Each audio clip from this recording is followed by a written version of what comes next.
नमस्कार साथियों, स्वागत है आपका आपके अपने चैनल दृश्यम आईएएस पर। आज हम लोग कुषाण वंश देखेंगे। मौर्योत्तर काल में जो विदेशी राजवंश थे भारत में स्थापित हुए, जो कि आक्रमणकारी के तौर पर आए थे भारत, उन सब राजवंशों को हम देख रहे हैं, जिसमें शक, पहलव इन सबको देख चुके हैं। आज हम लोग कुषाणों को देखेंगे। कुषाणों की अगर बात की जाए तो ये चाइना के कानूस प्रांत से वहाँ पे रहते थे। वहाँ पे इनको हूणों ने पहले पराजित किया, तो वहां से ये सिरदर्या घाटी आते हैं। सिरदर्या वही जहां पे शक निवास करते थे पहले। मैं जब शक पढ़ा रहा था तो उस टाइम पे बताया था कि सिरदर्या घाटी में, सिरदर्या नदी की घाटी में शकों ने, यूची जाति से उनका संघर्ष होता है। शकों का, यूची जाति शकों को पराजित करती है, फिर वहां से वो संघर्ष करते भागते बैक्ट्रिया होते हुए, बैक्ट्रिया फिर इधर ईरान होते हुए भारत आते हैं, वोलन दर्रे होते हुए। वही यूची जाति जिसकी कुषाण एक शाखा थे, इनको हूणों ने वहां से रिप्लेस किया। सिरदर्या से पहले ये चाइना के कानूस प्रांत से जाते हैं, सिरदर्या घाटी में वहां बसते हैं। वहां पे क्योंकि वहां से इनको हूणों ने रिप्लेस कर दिया चाइना से, चाइना में हूण ने इनको पराजित किया, तो ये आते हैं सिरदर्या नदी घाटी। वहां पे एक वानसुन जाति थी, उससे इनका संघर्ष होता है, तो वहां से ये फिर निकलते हैं।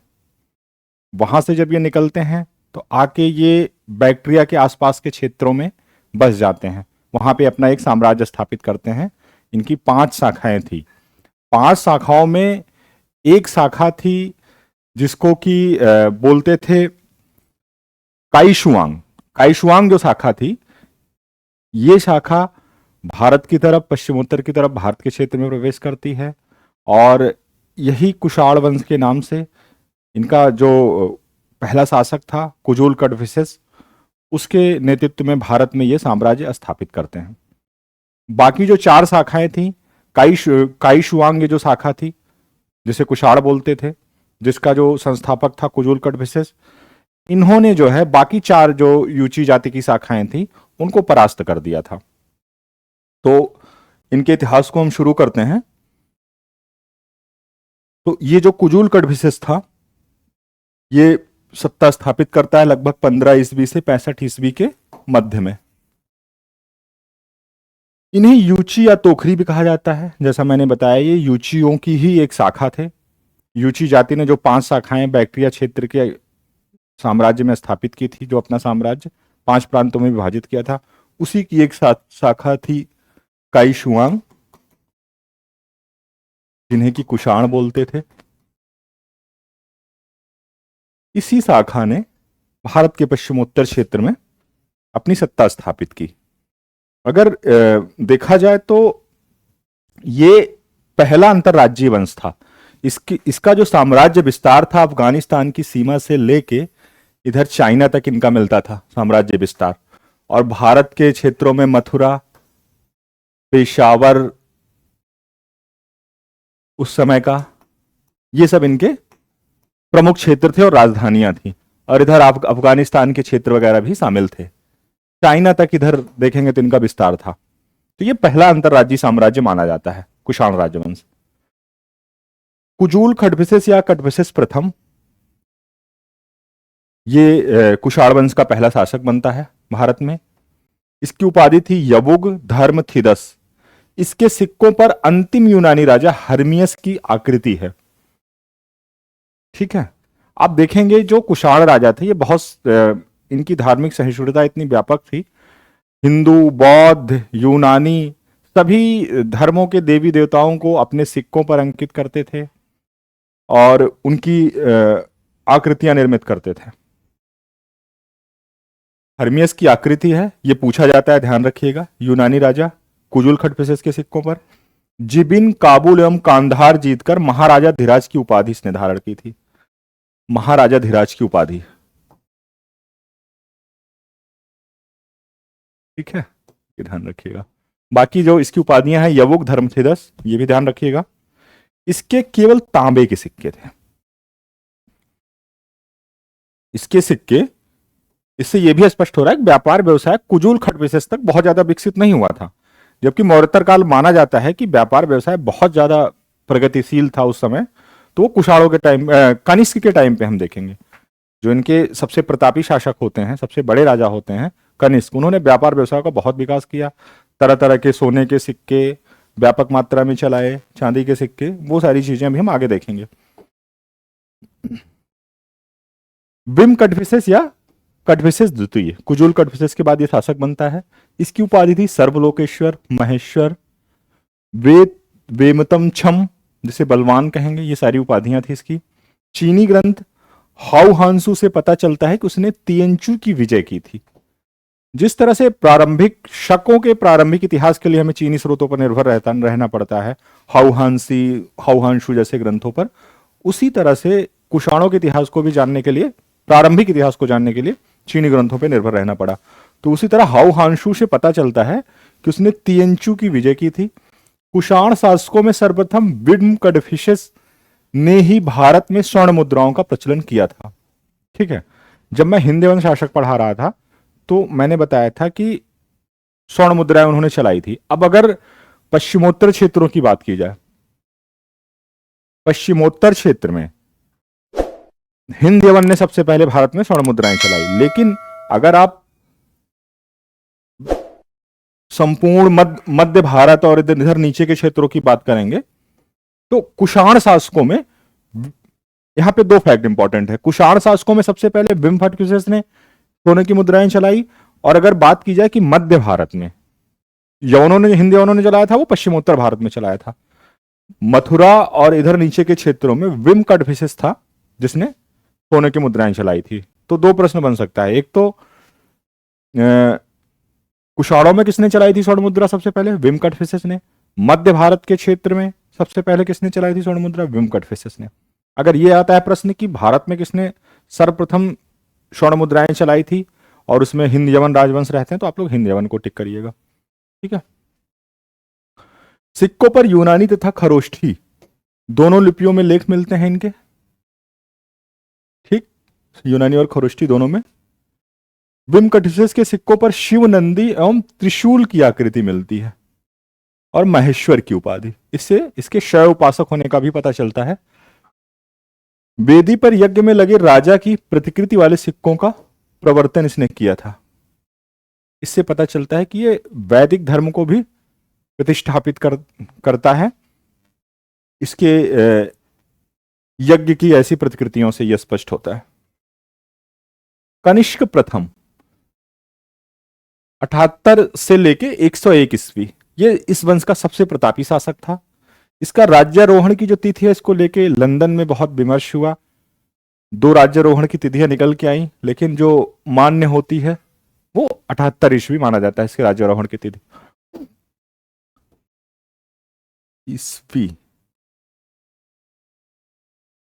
उपाधि इसकी थी देवपुत्र। कनिष्क के सिक्कों पर शाओनो शाओ यानी शहंशाह की उपाधि मिलती है। चाइनी भाषा में है ये शाओनोना शाओ। ठीक। कनिष्क को द्वितीय अशोक कहा जाता है। इसने बौद्ध धर्म का बहुत ज्यादा प्रचार प्रसार किया। आप देखेंगे तो आगे चलकर मैं बताऊंगा नेक्स्ट सेशन में, जब इसकी संस्कृति को बताऊंगा, कि गांधार और मथुरा शैली में इसके काल में बौद्ध की व्यापक पैमाने पर मूर्तियां बनती, खासकर गांधार शैली में, जो कि यूनानी शैली थी। इसने बौद्ध धर्म को प्रश्रय दिया। अन्य धर्मों के साथ भी इसने सहिष्णुता की नीति अपनाई, परंतु बौद्ध धर्म को इसने विशेष तौर पर प्रश्रय दिया और उसका प्रचार प्रसार किया। तो इसीलिए इसको द्वितीय अशोक कहा जाता है, ध्यान रखिएगा।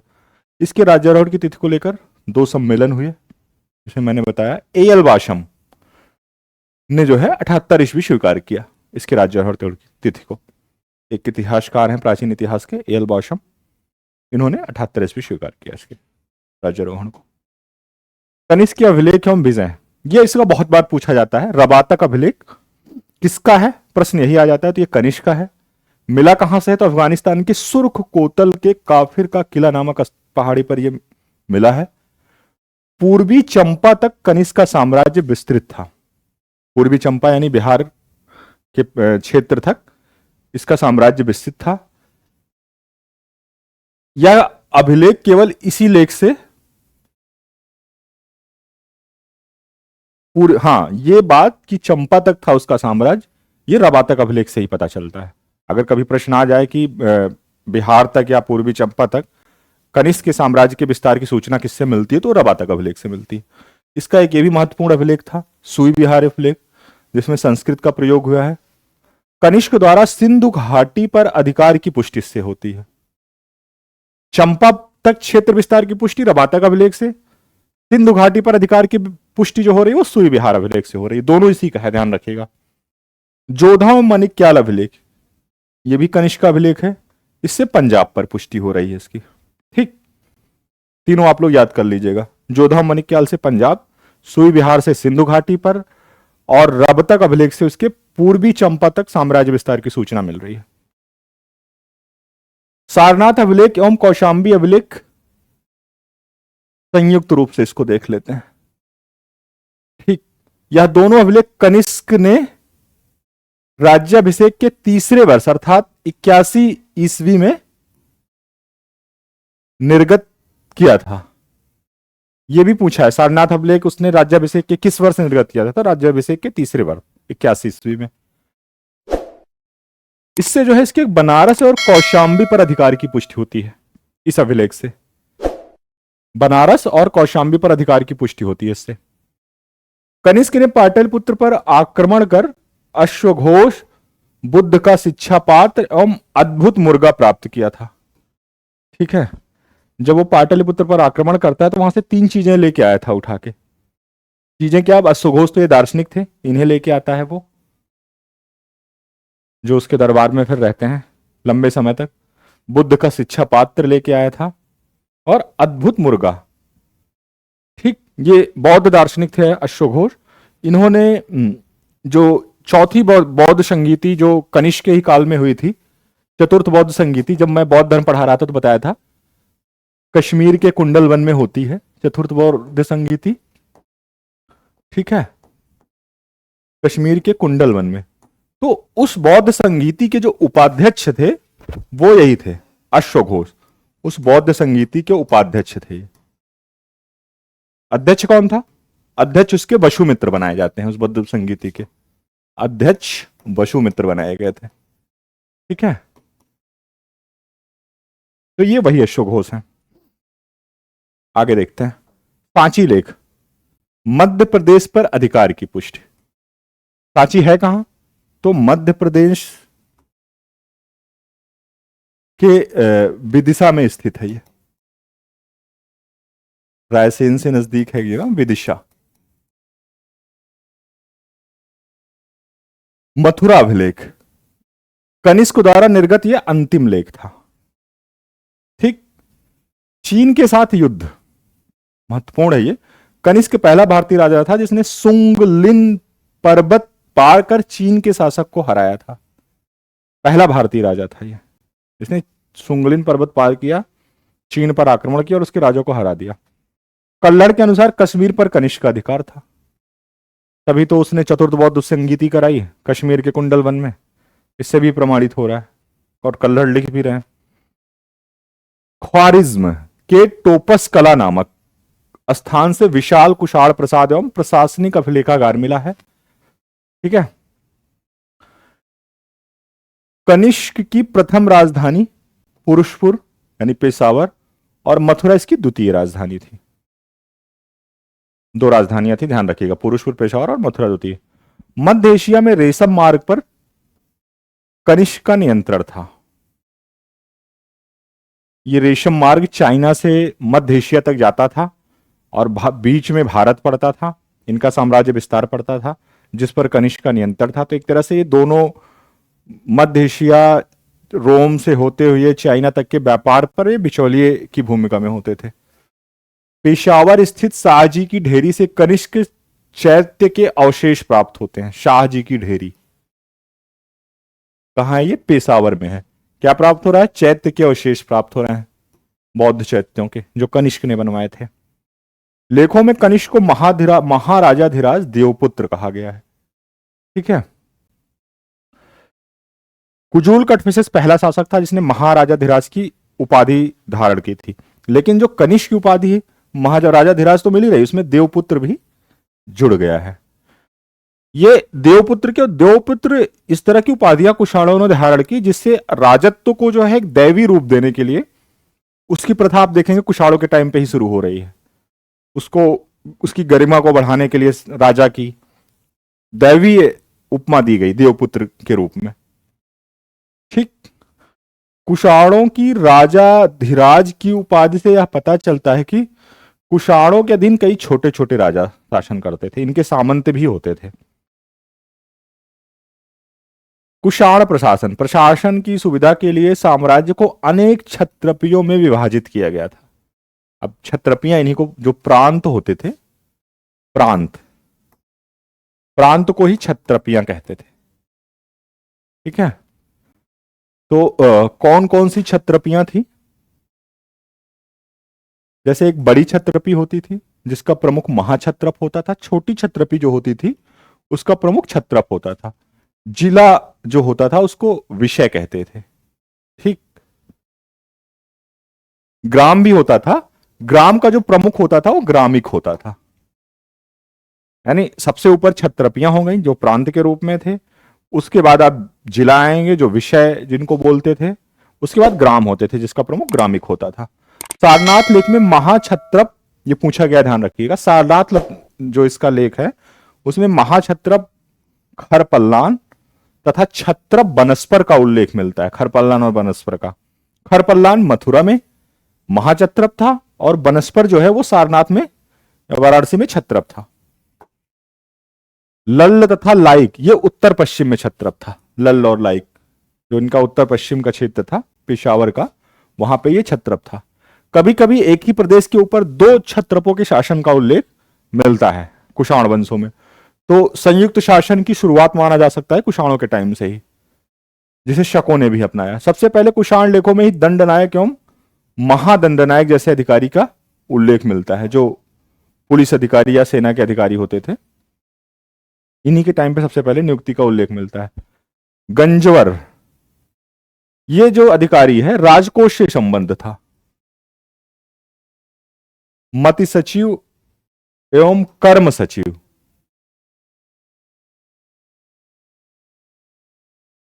राजकोष से संबंध अधिकारी होते थे। मति सचिव एवं कर सचिव इनका जो नाम है वो गंजवर था। रुद्रदामन के जूनागढ़ अभिलेख में उल्लेख इनका मिलता है।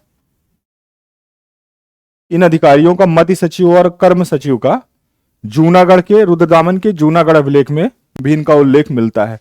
इसके अलावा गंजवर से भी इनका उल्लेख मिलता है, इनकी जानकारी मिलती है। ग्रासिक ये ग्राम मुखिया होते थे।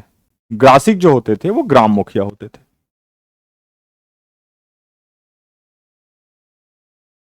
देवपुत्र मथुरा लेख में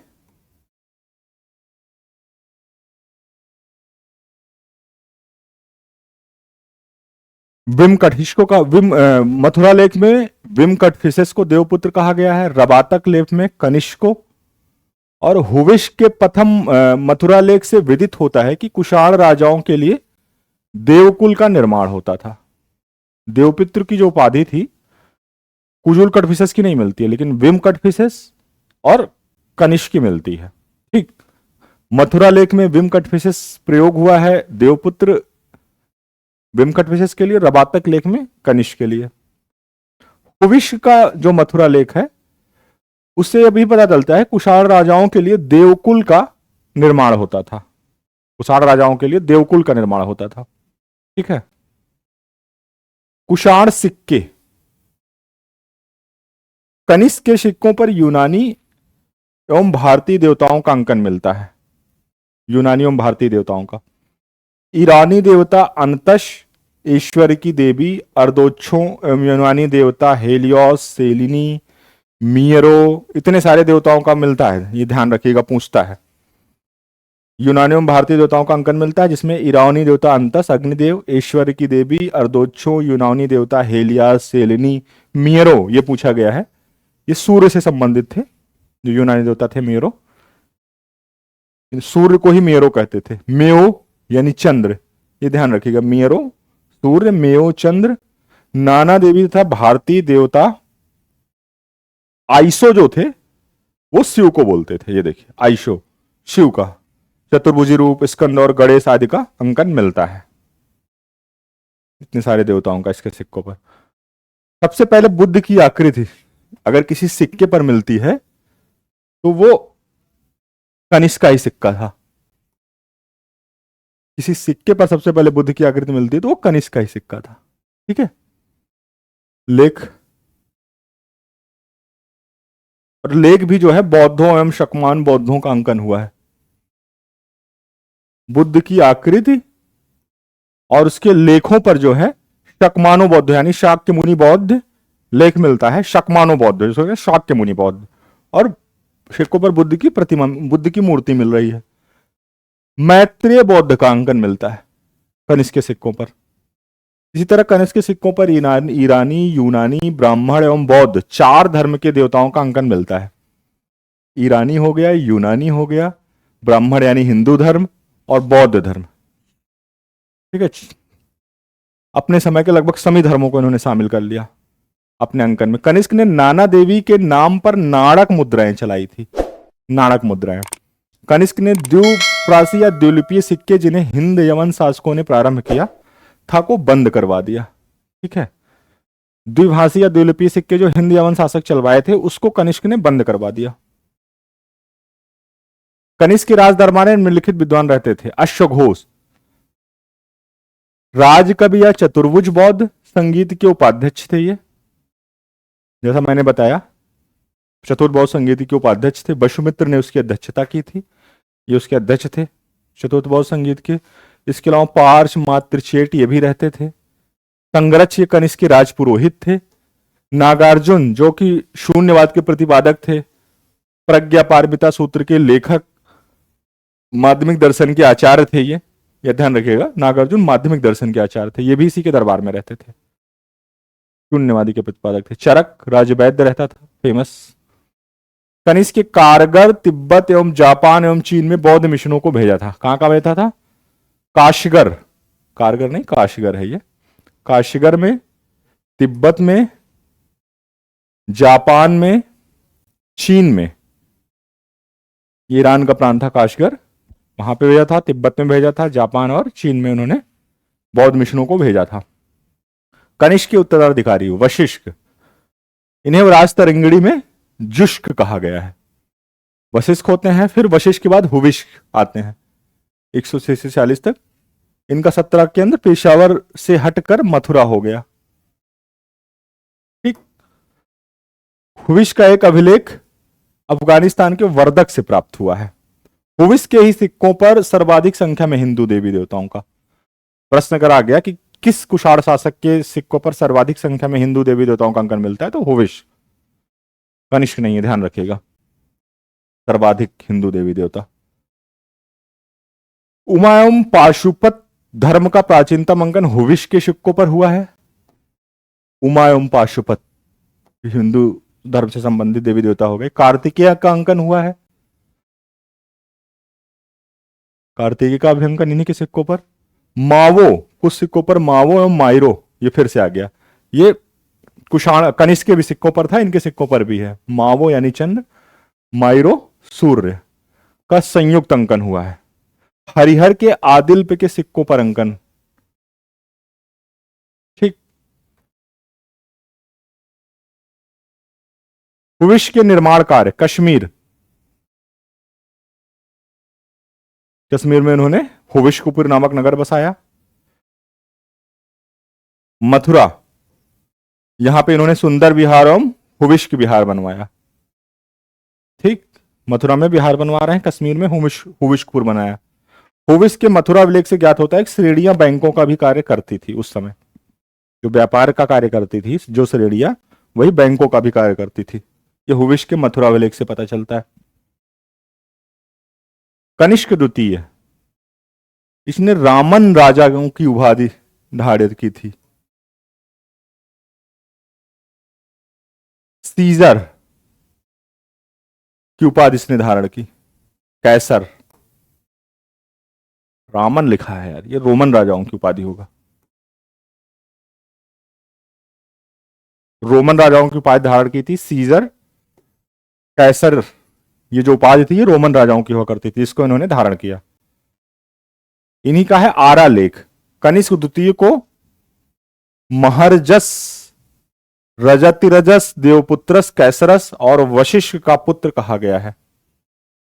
इसके आला लेख में कनिष्क द्वितीय को महरजस, रजतिरस, देवपुत्रस, कैसरस और इतनी बड़ी उपाधि, महारजस, रजतिरजस, देवपुत्रस, कैसरस और वशिष्ठ का पुत्र कहा गया है इसे। वशिष्ठ के पुत्र थे ये। वासुदेव प्रथम, ये शैव था। इसके सिक्कों पर गजासुर का वध करते हुए शिव का अंकन है। ठीक। वसुदेव के पश्चात परिवर्ती कुषाण शासकों में कनिष्क तृतीय, वासुदेव एवं किदार का नाम मिलता है। किदार जो था ये समुद्रगुप्त का समकालीन था। परंपरा और मनुस्मृतियों के अनुसार अंतिम कुषाण शासक लगत मुनि था। परंपरा और अनुश्रुतियों के अनुसार जाएंगे तो इसका उल्लेख अलबरूनी भी किया है, इस लगत मुनि का। ठीक। तो इस तरह से हमने महत्वपूर्ण फैक्ट को देख लिया कनिष्क वंश से संबंधित जो परीक्षा में आते हैं। अब हम जो है कुषाण काल के राजनीति के अलावा धर्म, संस्कृति, समाज, धर्म को भी लगभग क्या अंकन ये सब मिलता है, ये सब तो देख लिया। तो अब मौर्योत्तर काल को हम जब मिला के देखेंगे तो मौर्योत्तर काल में जो व्यापार वाणिज्य की जो प्रगति हुई, जो विकास हुआ, मुख्य तौर पर जो कि कनिष्क के काल में हुआ था, तो हम संपूर्ण रूप में पढ़ेंगे, जिसमें कनिष्क के काल का भी समाज और व्यापार वाणिज्य, आर्थिक स्थिति, ये सब भी उसमें शामिल होगा। वो सब नेक्स्ट सेशन में देखेंगे। धन्यवाद।